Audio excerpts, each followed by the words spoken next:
a mirar si somos capaces de poder orientar el tema de hoy y el siguiente. A ver si nos rinde un poquitico más. Vamos a hacer todo lo posible. Si no, pues tampoco vamos a correr. Bueno, entonces hoy vamos a hablar de un tema fundamental que es el tema de las temperaturas. Pero para hablar del tema de las temperaturas es importante que nosotros mencionemos la clase de los contaminantes.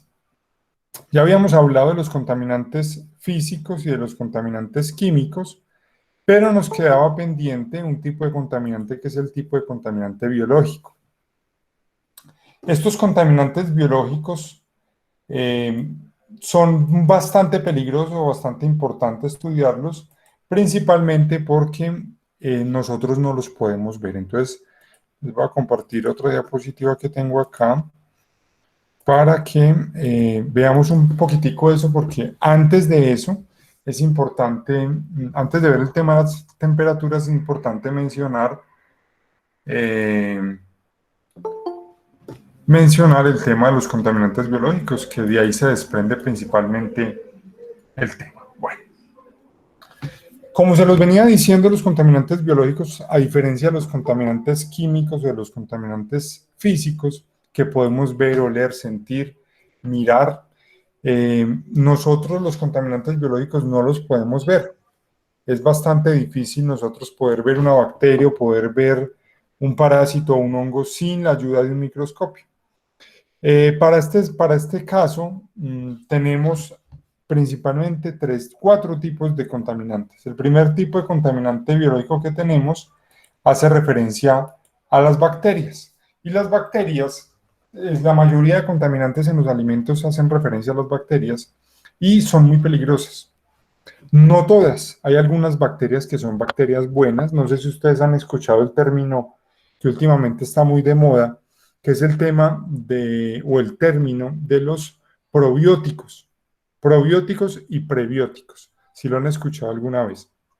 Los probióticos o son más bien microorganismos, principalmente bacterias y algunas levaduras que nosotros consumimos para que nuestro tránsito intestinal, nuestro sistema inmunológico, en fin, tiene muchas ventajas tener un montón de bacterias que viven en nuestro intestino. Esas bacterias tienen muchas funciones, entre ellas ayudar a digerir la comida, los alimentos, pero también ayudan a fortalecer el sistema inmunológico, evitar diarreas, bueno, tiene muchas ventajas. Ahorita está muy de moda de que yo veo que hay muchos comerciales relativos a la tal enterogermina y la sacan pues casi que todo el día por televisión y es un vial, es como una ampolletica que tiene un montón de bacterias. Esas bacterias usted se las toma después de un tratamiento con antibióticos o un tratamiento, de pronto una diarrea o alguna enfermedad gastrointestinal, usted los consume y eso le vuelve a poblar de bacterias su estómago. Eso tiene muchas ventajas. Pero también hay un montón de bacterias malas, bacterias que generan enfermedades que pueden incluso generar la muerte. Entonces, la gran ventaja que tienen las bacterias en términos de reproducción es que lo hacen muy rápido. Una bacteria se reproduce extremadamente rápido, entonces si es una bacteria mala, pues obviamente un alimento que se contamina con una bacteria mala, se reproduce muy rápido esa bacteria mala, nosotros lo consumimos y alrededor de unas 4 o 5 horas nos podemos enfermar. Ese es el caso típico que tiene el arroz con pollo. El arroz con pollo es bastante peligroso, es porque realmente nosotros lo manipulamos mal. De pronto cuando estamos desmechando el pollo, tenemos las manos sucias, untadas de pronto de materia fecal, no sé, de bacterias de la boca, de saliva, y desmechamos el pollo y contaminamos de bacterias el pollo y entonces al cabo de 5 horas ese arroz con pollo, pues las bacterias que yo inoculé con mis dedos posiblemente ya están muy fortalecidas y se han reproducido por mucho tiempo. 5 horas es muchísimo tiempo para reproducirse. Entonces, a la hora de yo consumir ese alimento posiblemente me vaya a enfermar. Entonces, ese es uno de los casos, principalmente el arroz con pollo es porque es muy manoseado, digámoslo así. Se manosea mucho o se manipula mucho para elaborar. Entonces, el primer tipo de contaminantes que vemos son las bacterias, se reproducen extremadamente rápido. Aquí hay un pequeño videíto de una bacteria. Esta bacteria es el bacilo de la tuberculosis. Es muy bonito, yo diría que de las bacterias es la bacteria más bonita. Que este color que ustedes ven es así, es verdecito como fosforescente. El bacilo de Koch se llama. Y esta es una forma, mire cómo se reproduce rápido.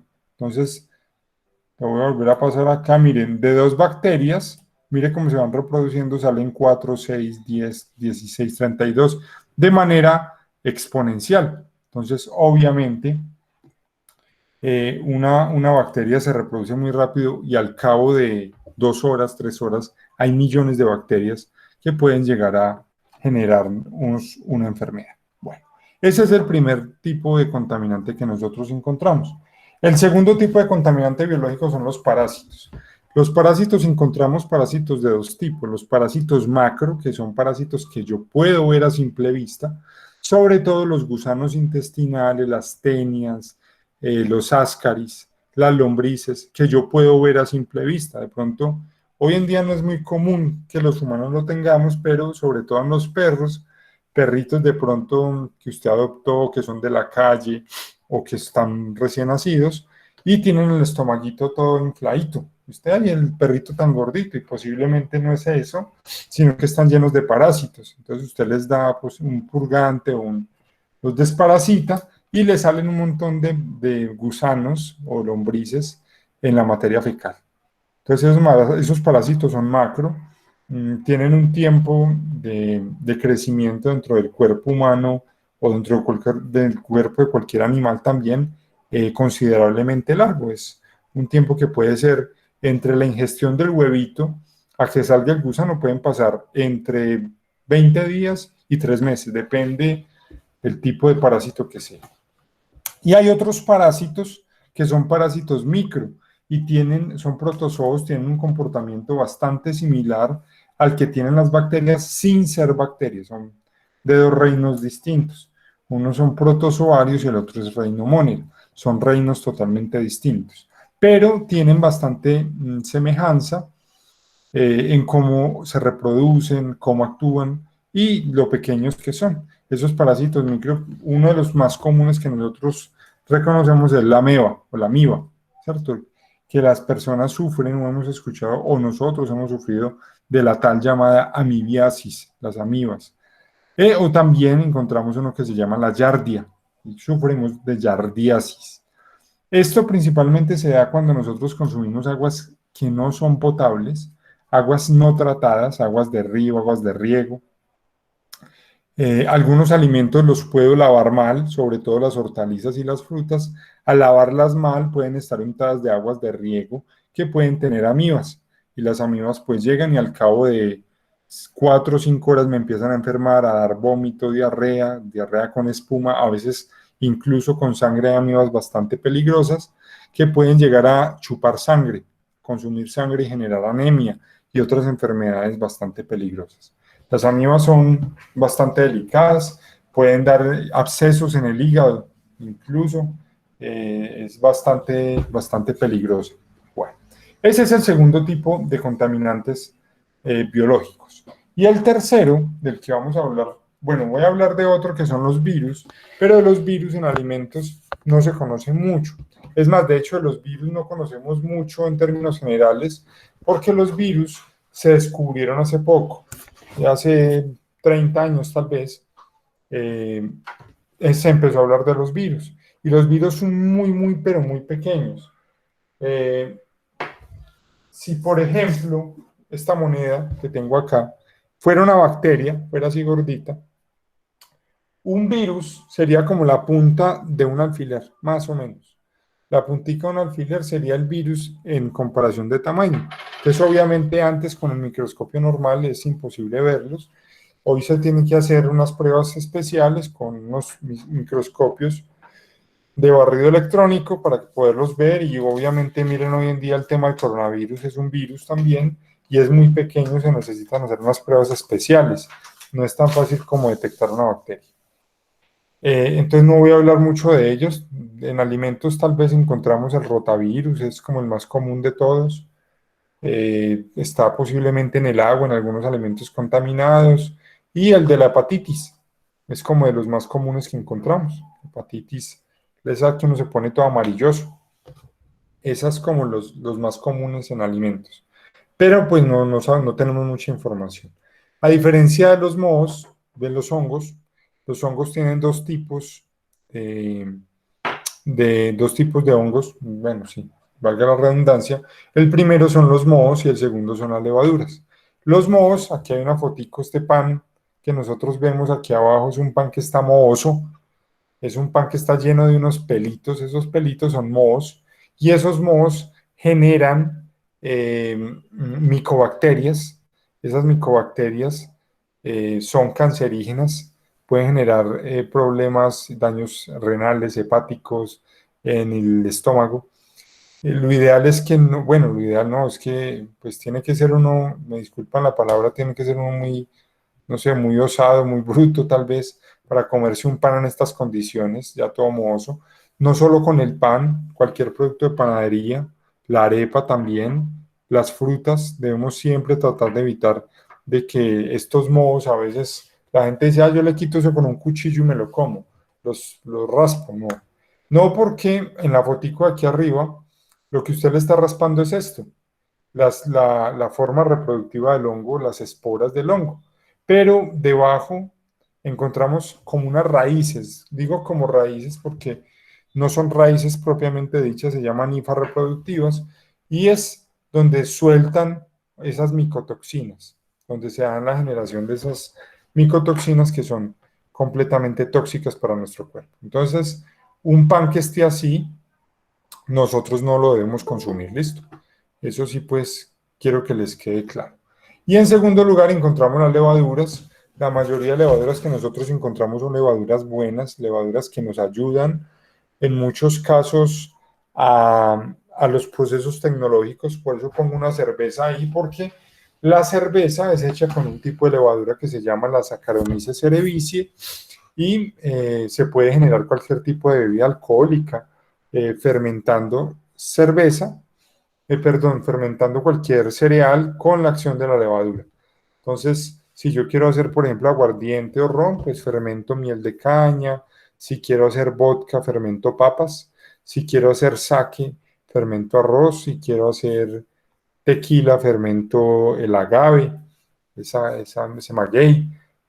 Si quiero, no sé, vino, fermento uvas. Entonces, y esa fermentación de la que le estoy hablando siempre se hace con levadura. Entonces, la gran mayoría de levaduras son buenas, ayudan a muchos procesos en la elaboración de productos. Obviamente el pan es uno de ellos, pero también las bebidas alcohólicas. Esta, entonces, son los tipos de contaminantes biológicos que nosotros debemos evitar al máximo. Ahora bien, ya cuando hablamos de los contaminantes biológicos, vamos a hablar entonces de cómo controlar el crecimiento de esos microorganismos por medio de la temperatura. Entonces, ¿qué es lo que vamos a ver a continuación? Vamos a ver cómo la temperatura actúa en cada uno de los microorganismos para tratar o no de que estos se reproduzcan y puedan generar alguna enfermedad.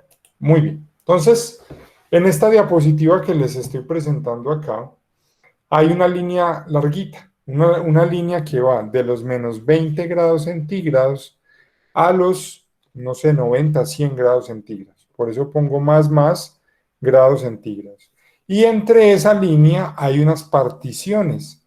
Esas particiones, la primera va de menos 20 grados centígrados a 0 grados centígrados. La segunda va de 0 grados centígrados a 4 grados centígrados. La tercera va de 4 grados centígrados a 65 grados centígrados y la siguiente, la última, va de 65 grados centígrados hasta 100, 120 grados centígrados. Muy bien, vamos entonces a hablar de cada una de esas eh, temperaturas especiales en las cuales se divide. Esto es de alimentos, ¿no? Son las temperaturas que nosotros generalmente encontramos en nuestro hogar, bien sea en la estufa, en el horno, en la nevera, en el congelador. Entonces vamos a hablar de cada una de ellas. La primera temperatura es la temperatura que va de los menos 20 grados centígrados a los 0 grados centígrados. Esa temperatura obviamente se llama temperatura de congelación.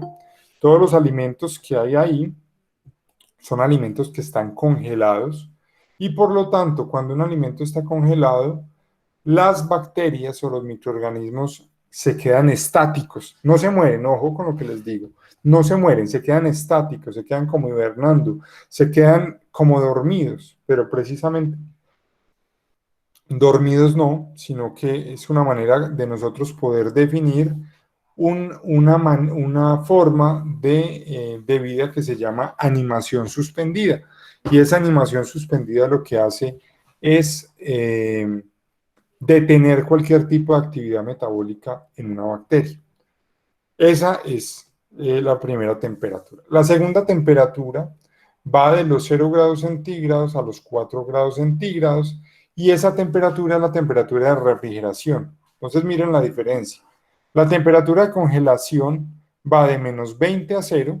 Nosotros la encontramos en la parte superior de la nevera, donde todos los alimentos están congelados, están escarchosos, congelados, duros, porque están congelados, propiamente dicho. Un alimento en esas condiciones puede durar 6 meses, un año. Yo personalmente, cuando aquí es la caja de compensaciones Colsubsidio, hace promociones de madrugón, yo voy y compro la carne. Entonces, compro, no sé, compro 6 kilos.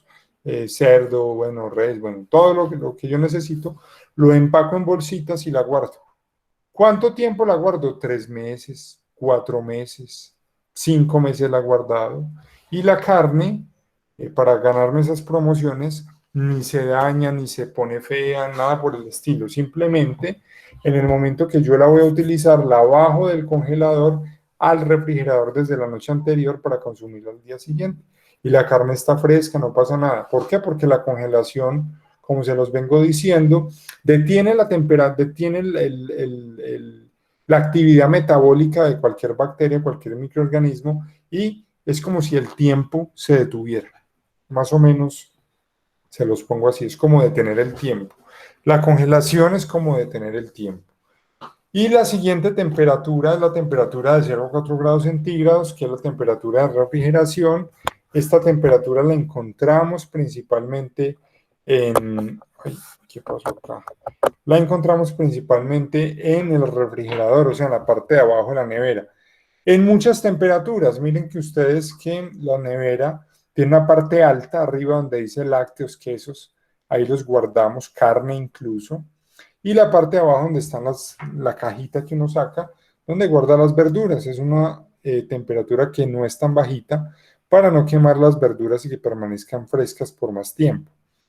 Esta temperatura tiene una característica, es que las bacterias ya se empiezan a reproducir, se empiezan a dañar los alimentos, pero se hace de una manera mucho más lenta, o sea, mucho más despacio se hace todo. Entonces, si un alimento se va a degradar, obviamente se degrada mucho más lento en la nevera que en la temperatura externa, en la temperatura ambiente, que es de la temperatura de la cual vamos a hablar en este momento.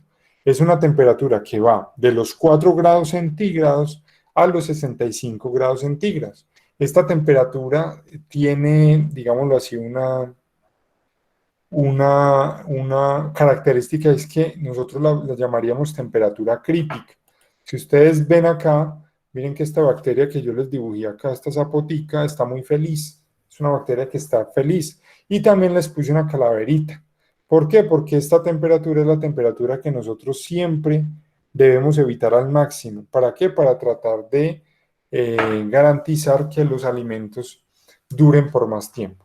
Mire, esto es lo más común que nosotros encontramos en el manejo de temperaturas y muchas veces, como se los venía diciendo, creo que se los había mencionado en la clase anterior, todos estamos o alguna vez hemos tenido que ir a, no sé, a un examen médico, madrugar mucho, salir. Nosotros, para los que no son de Fusagasugá queda más o menos a 2 horas de Bogotá. Es al centro de Bogotá, no estoy hablando Bogotá entrando, pues puede que no se demore una horita, pero pues atravesando los trancones siempre se demora un poquitico más. Entonces puede que uno esté en el centro, si tiene que hacer una vuelta se demore 2 horas, 2 horas y media, y muchas veces los exámenes médicos que autorizan, pues los hacen para Bogotá. Entonces usted posiblemente le ponen un examen a las 10 de la mañana o 9 de la mañana, mientras que llega y todo el cuento, a usted salir de Fusa, pues se demora mucho. Entonces posiblemente le toque salir a las 4 de la mañana para Bogotá. Y usted, pues como es una mujer muy juiciosa, un hombre muy juicioso, deja el almuerzo hecho, deja todo listo y lo deja metidito ahí, encima del fogón, sin refrigeración. Entonces, ¿qué pasa? El alimento, cuando está todo el día, usted le dice a su esposo o a su esposa, cuando llegue a almorzar, si quiere, pues se calienta y se lo come. Yo ya se lo dejo preparado. Entonces, posiblemente usted dejó el almuerzo por fuera de la nevera, lo dejó ahí encima del fogón, el arroz con la carnita y todo lo que nosotros normalmente comemos. Cuando llega y pasan tantas horas a temperatura ambiente, o sea, esta temperatura entre los 4 y los 65 grados centígrados, va mucho tiempo y lo que pasa es que los alimentos empiezan a contaminar. ¿Por qué? Porque las bacterias están en la temperatura que más les gusta estar, que es la temperatura ambiente, la temperatura crítica.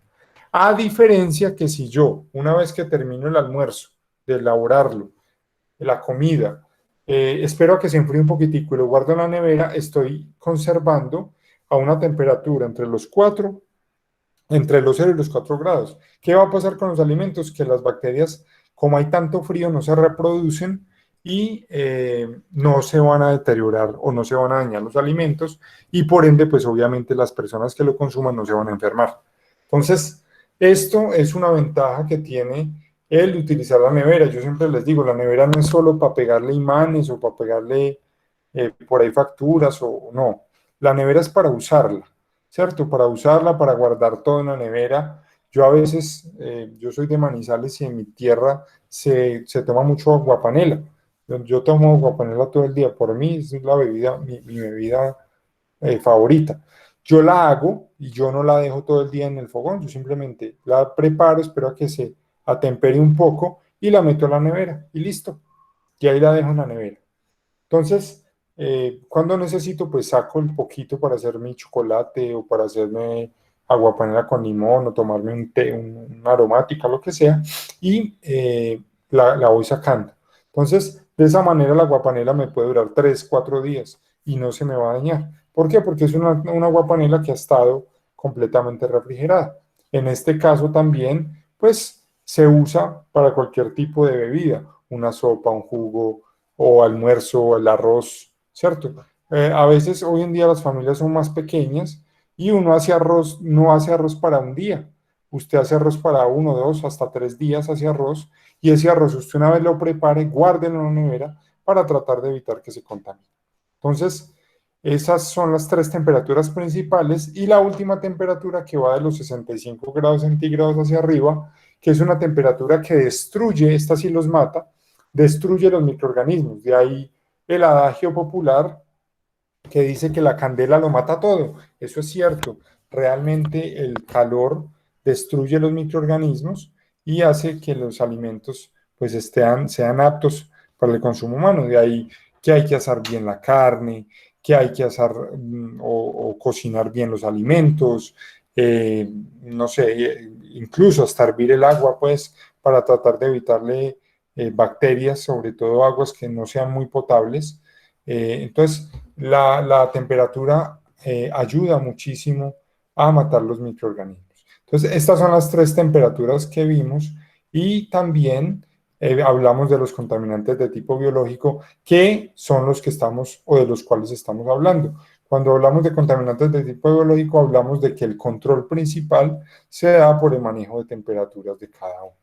El miércoles vamos a ver entonces limpieza y desinfección y ya con eso creería yo de pronto haremos una rondita de preguntas, terminaríamos entonces nuestras sesiones. Abro el micrófono si alguien tiene alguna duda, inquietud, la puede formular en este momento.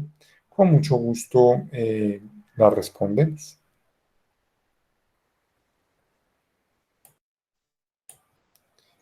Me levantaron por aquí una mano, creo. Sí, señora, adelante, bien pueda.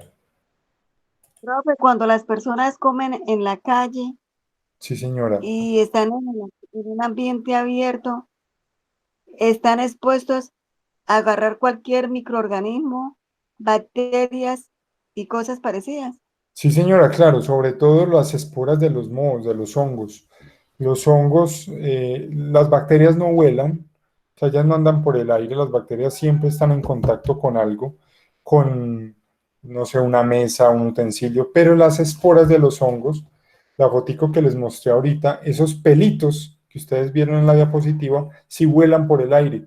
En este momento que yo estoy inhalando esporas de hongos, pero pues los pelitos que yo tengo en mi nariz me ayudan a filtrar para que no me vaya a enfermar y mi sistema inmunológico, obviamente. Pero esas esporas pueden estar cayendo en los alimentos, por eso las cocinas hacia abiertas y todo no se recomiendan, de hecho no se permiten por resolución, esas cocinas abiertas deben estar siempre selladas o digámoslo así, impermeabilizadas del exterior, ¿no? Que tengan un buen sello. Sí, porque podemos contraer enfermedades. Pues lo ideal es que nosotros no comamos así, sobre todo si hay flujo de carros, de gente. Hoy en día con el tema del coronavirus, bueno, entonces siempre debemos tratar de evitar eso. ¿Quién más tiene preguntas? Adelante. Es que aquí, profe, es que aquí en el centro hay una parte Sí, donde señor. venden las tales cachamas, y ahí Sí. pasa contaminación del humo de los carros, Uy, no. la gente, bueno, muchas cosas. Entonces, yo me pongo a pensar, yo soy una que ha analizado eso, ¿no? La gente deme una arepa desde el bus. Lo uno, agarran el dinero para dárselo a la persona agarra el dinero, lo utiliza y después llega y entrega la arepa a la persona. Entonces digo yo, ¿qué están haciendo ahí? O sea, están contaminando totalmente. Totalmente, totalmente. Eh, Son prácticas que nosotros tenemos que ir evitando. Esta clase pues no solo nos sirve para nosotros si trabajamos y manipulamos alimentos, sino que más que todo nos sirve a nosotros como consumidores para tomar conciencia muchas veces de lo que estamos comprando, de lo que estamos consumiendo. Muy buen aporte el suyo, doña Blanca. Miriam tenía la manito levantada.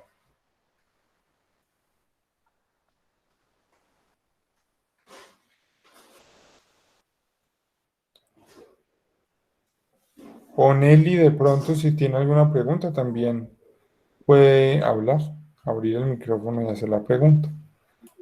Buenas tardes. Buenas tardes, Nelly. Adelante. ¿Cómo le va, profe? Venga, yo quería que usted me sacara de una duda. Sí, señor. Esta agua que recibimos en nuestras casas, según ella ya viene tratada, ¿cierto? Ella ya viene tratada y ya viene lista para el consumo. Nosotros esa agua tenemos que hervirla, así diga que ya viene Bueno, potabilizada, que ya viene tratada yo en eso, en una planta. la pregunta es buenísima, muy buena, porque eso depende. Sí. Hay aguas, Ujú. bueno, le voy a explicar más o menos cómo se maneja eso. Dentro de las secretarías de salud de cada municipio, hay un grupo que se llama el Grupo de Saneamiento Ambiental. Y ese grupo de saneamiento ambiental toma muestras del acueducto de las diferentes plantas que tenga, porque un acueducto puede tener planta allí, otra planta de tratamiento allá, de otro río de allá, en fin. Y esas muestras se procesan en los laboratorios de salud pública de los departamentos o de Bogotá en el caso del Distrito Capital. Pero generalmente esas aguas dan unos índices, o sea, hay una tolerancia de bacterias, una tolerancia de residuos, una tolerancia de turbidez, una tolerancia, o sea, esa agua, a pesar de que dice que es tratada, no está 100% pura. Y ahí es donde hay diferencias y donde hay peligro. Entonces, un agua que puede estar 90% pura, pero tiene un 10% de pronto de bacterias, de turbidez, de otro tipo de cosas. Algunos casos cuando llueve, las bocatomas se ensucian mucho, el agua se vuelve muy turbia y muy sucia. En esos casos, yo le voy a decir la verdad, ¿yo qué hago? Yo no tomo agua de la llave. y soy de Manizales, dicen que es una de las mejores aguas del país, que uno puede tomar del grifo. Yo chiquito lo hacía, pero ya grande que uno ya estudia y todo, dice, bueno, no, creo que ya no. ¿Yo qué hago? Y está muy buena tu pregunta. Cojo, yo tengo un filtrico, un filtro, hay dos tipos. Hay dos tipos de filtros. Sí, el filtro, hay un filtro que es estático, ¿no? Que es como un cilindro, como una caneca, digámoslo así. Tú le echas el agua por encima y eso tiene piedritas. Piedritas y tierrita. Tierrita. Esos filtros no se deben usar. No son recomendables. ¿Por qué? Porque si ustedes se ponen a mirar, esas piedritas y esa lamita le va creciendo algas y le va creciendo líquenes a esas piedras. Ese filtro supuestamente, como lo dicen ahí, es que para energetizar el agua y que volverla mineral y que no sé qué. Otro tipo de cosas distintas. El filtro que nosotros debemos usar, yo por ejemplo uso uno que se llama Humboldt, es de marca Humboldt, me pareció muy barato, lo compré en Home Center hace ya como, yo le pongo por ahí unos 6 años y todavía lo tengo y me valió como 180,000 pesos. Y lo que hago simplemente es cambiarle los filtros, que son a 10,000 pesos. Entonces, es un filtro que viene abajo, viene con un repuestico que uno tiene que cambiar y él sube y tiene una llavecita que gotea y es una llavecita que tiene ozono. Entonces, el agua no solo se filtra, sino que el ozono que se le adiciona, eso hay que conectarlo, desinfecta el agua. Exactamente. Entonces, si llegan a pasar virus o bacterias por el filtro ya retiene muchísimo, pero si llega a pasar algo de más, el ozono lo que hace es desinfectarlo, correcto. Ese es el que yo uso. A pesar de que digan que es el agua más potable de todas las aguas potables que hayan, no. Yo no soy muy partidario de eso, sobre todo si la voy a hacer para jugos y para el consumo directo. La hago con mi filtro. Siempre trato de garantizar eso. Excelente. Y en caso de que no puedas tener el filtro, comprarte el filtro, pues entonces que el agua hervida y el agua que venden en bolsa potable. Sí, pero yo a veces, mire, a veces hay marcas de agua todas raras. Aquí, por ejemplo, en mi municipio donde yo vivo, sacan unas aguas de un momento a otro, agua Gis. Y yo esa agua donde salió tan rara. ¿Ya dónde? Sí, ¿qué certifica que eso sí viene limpia, tratada, ya lista? Exactamente, entonces a mí me parece más peligroso esas aguas. Entonces, por eso en esos casos prefiero o de porroncito, cristal o postobón, bueno, de lo que nosotros ya conocemos. Pero lo mejor también puede ser llegar a hervir el agua y punto. Pues uno cae en la ignorancia porque me dice una amiga, no, pero usted hierve el agua. Yo le digo, ay, sí, eso es un gasto de gas y terrible, pero pues toca hervir el agua como por cuidar a mi mamá, que es una persona adulta, sí, claro. Cuidar a mi hija que está en pleno crecimiento. Y pues yo lamentablemente también tengo un problema de ganglios, tengo una infección, una bacteria en los ganglios y de verdad a veces pienso, ¿de a dónde pude haber agarrado esa bacteria? Y estoy ahorita entre un tratamiento súper largo, extensivo de 6 meses. Me preocupa mucho lo que es mi alimentación y todo ese tipo de cosas porque yo me pregunto, ¿de a dónde? ¿De a dónde? Porque es chévere cuando tú te enfermas y no sabes de a dónde. Entonces me dice una amiga, no, el agua que viene directamente de la tubería de la calle, esa agua puedes consumir, amiga, envásala y para que tú veas que eso no, abajo no le queda fondo de nada, no queda sucio, no esto, no lo otro, pero no tomes el agua que tú tienes en el tanque, de esa no tomes. Y yo digo, Dios mío, ¿cómo uno hace para realmente estar confiado con respecto al agua que tomamos y la comida? O sea, y veo y la mayoría de mis conocidos y familia y todo toma agua de la llave. De la llave. Sí, es lamentable, pero toda la mayoría, no le puedo decir pocos, o sea, que toman todos agua de la llave. Sí, eso es cierto. Yo con eso también soy muy, por ejemplo, el agua, o sea, digamos para lavar la loza, no, ni para lavar la loza, ni para lavar pues los dientes. O sea, tiene que ser pues un agua muy picha, pues ya muy mala, para yo hervirla, pero para el consumo directo sí, es con mi filtro. El filtro o hervirla. O hervirla. Yo te digo, esos filtros, oye, me valió 180,000 pesos hace 6 años y está enteritico.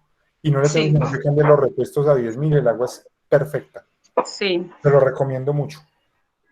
Bueno, porque hay otro que están vendiendo por ahí, que es de marca Purifil, que está muy famosa ahorita, y eso vende unas vajillas carísimas y vende ollas y no sé qué.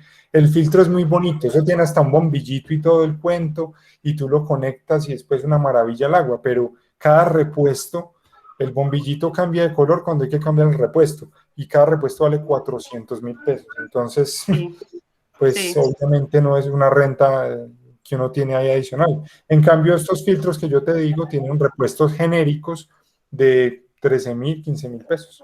En Home Center los venden. Bueno, muchas gracias. Muy Quería buena tu salir de esa pregunta. duda. Vale. ¿Alguien tiene Gracias. alguna una duda adicional? Bueno, entonces, no siendo más, me despido de ustedes. Nos encontramos nuevamente el miércoles a eso de las Profe, 5 de la tarde. Sí, doña Blanca, adelante. algo que a mí me pasa, ¿no? Sí, Y señora, cuénteme. desde hace años para acá, pues a mí me toca hervir el agua. Porque resulta que cuando yo no hervía el agua, a mí me empezaba una picazón en la cola. Y dije yo, no, esta vaina es amibiasis. Y esto viene del agua. Aunque yo fui edil comunal y a Sí, nosotros nos llevaron donde Aguas Capital, donde ellos sí. tratan el agua. Ellos tratan muy bien el agua, porque ellos, ¿para qué eso es? Decir mentiras que no tratan el agua bien. Pero de aquí que lleguen a las tuberías, el agua se puede estar contaminando. ¿Sí entiende? Y al Tiene llegar toda la razón. Es al más, tanque, estas empresas de tratamiento garantizan el agua hasta la entrada del contador. De ahí para pues, adentro no. no la cosa. Entonces lo mejor sí es hervirlo. O sea, en Yo sí me conclusión, es imagino, mejor hervir el agua. ujú. Muy bien, doña Blanca. Muchas gracias a todos por la participación. Entonces nos encontraríamos nuevamente el miércoles. Listo, miércoles 5 de la tarde, yo creo. Feliz noche para todos, que descansen y muchas gracias por la participación el día de hoy. El día de mañana les Gracias. subo el videíto y la evidencia, así sencillita como todas las que les he puesto. Feliz noche para todos y que estén muy bien. Gracias, profe, lo mismo. Falta la lengua.